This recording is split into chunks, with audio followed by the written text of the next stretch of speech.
آج کی دنیا میں قرآن کا سب سے بڑا معجزہ وہ یہ ہے کہ اس کتاب کے ذریعے حضور نے تاریخ انسانی کا عظیم ترین انقلاب برپا کیا. اسی کتاب کے ذریعے کیا نا. اتر کر ہرا سے سوئے قوم آیا اور نسخہ کیمیا ساتھ لایا. اس سے ذہن بدلے، عقائد بدلے، سوچ بدلی، کردار بدلے، اخلاق بدلے.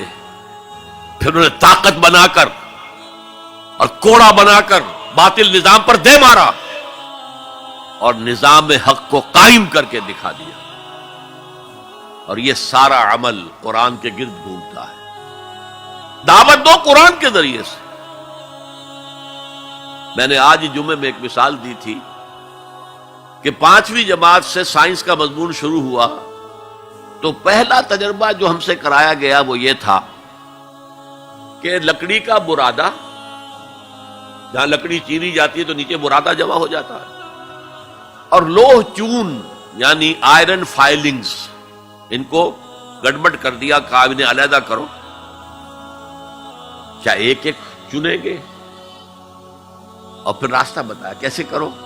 میگنیٹ ہاتھ میں لے لو، اسے پھراؤ، لوہا اس کے ساتھ چمٹ جائے گا، برادہ رہ جائے گا. اس معنی میں قرآن وہ میگنیٹ ہے جو سلیم الفطرت انسانوں کو کھینچ لیتا ہے. کوئی معاشرہ سلیم الفطرت انسانوں سے خالی نہیں ہوتا. حضور پر ایمان لانے سے پہلے بھی ابو بکر نہ کبھی شرک کیا نہ کبھی زنا کیا. حضور کی بعثت سے پہلے حضرت عمر کے بہنوئی کے والد سعید ابن زید کے والد زید ابن عمرو ابن نفیل، انہوں نے بھی کبھی شرک نہیں کیا، کبھی کوئی غلط حرکت نہیں کی، اور کعبے کے پردے کو پکڑ پکڑ کر کہتے تھے اے اللہ میں صرف تیری بندگی کرنا چاہتا ہوں، میں کیسے کروں مجھے معلوم نہیں ہے. حضور کی بعثت سے پہلے ان کا انتقال ہو گیا. لیکن باپ کی کیفیت یہ تھی جس سے کہ سعید ابن زید ایمان لائے ہیں اور وہ عشرہ مبشرہ میں شامل ہوئے ہیں، اور ان کے اور ان کی زوجہ فاطمہ بنت خطاب کے ذریعے سے عمر کو ایمان ملا ہے. تو یہ سلیم الفطرت لوگوں کو کھینچنے کا ذریعہ ہے. پھراؤ اسے، عام کرو، عام کرو، درس قرآن عام کرو، عام کرو، عام کرو. یہ سلیم الفطرت لوگوں کو کھینچ لے گا. پھر ان کا تزکیہ کرو، تزکیہ بھی قرآن سے ہوگا. تزکیے کے بھی ہم نے نہ معلوم کچھ پلوٹائنس نیو پلیٹونزم سے کچھ چیزیں سیکھ لی ہیں، کچھ ہندوؤں کی تپسیائیں سیکھ لی ہیں، لیکن قرآن کو تزکیے کا ذریعہ نہیں بنایا. صوفی پشمینہ پوش و حال مست، از نوائے شعلہ قوال مست، در نمی سازد بقرآن محفلش. قرآن سے اس صوفی کی محفل خالی ہے. وہاں قوال کے اس سے حال آ رہا ہے، حال آ گیا، قوال کے شعر سے حال آ گیا. صوفی پشمینہ پوش حال مست، از شراب نغمہ قوال مست، در نبی سازد بقرآن محفلش. قرآن کے ساتھ درسازی نہیں. لیکن حضور کے طریقہ کار دیکھیے. حضور کی سیرت کے 2 حصے ہیں. ایک حصہ ہمیں بہت معلوم ہے، غزوہ بدر، غزوہ احد. اولین کتابیں بھی جو لکھی گئی سیرت میں وہ مغازی تھی، کیونکہ یہ لوگوں کے نزدیک اہم چیزیں تھیں، اہم واقعات تھے، مغازی، غزوات. لیکن یہ بدر کے جو 313 آدمی تھے یہ فراہم کیسے ہوئے تھے؟ کس مارکیٹ سے لائے گئے تھے؟ کس میتھڈولوجی سے انہیں تیار کیا گیا، پختہ کیا گیا، ٹرین کیا گیا؟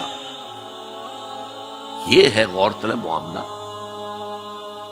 قرآن نے جہاں وہ بات جو پہلے کہہ چکا ہوں، هو الذی ارسل رسولہ بالہدی ودین الحق لیظہرہ علی الدین کلہ، وہی ہے اللہ جس نے بھیجا اپنے رسول کو صلی اللہ علیہ وسلم الہدا دے کر، قرآن حکیم، اور دین حق دیا ہے، نظام دیا ہے، معتدل نظام دیا، عادلانہ نظام دیا.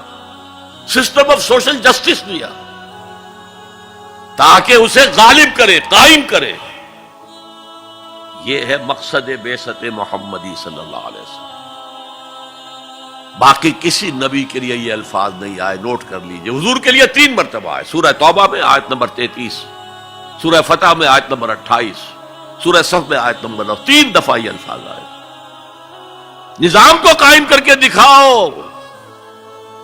جس دور کا آغاز آپ سے ہو رہا ہے اس دور میں اصل اہمیت نظام کی ہوگی. ایک بڑا پیارا جملہ یاد آیا ہے شاہ ولی اللہ دہلوی کا.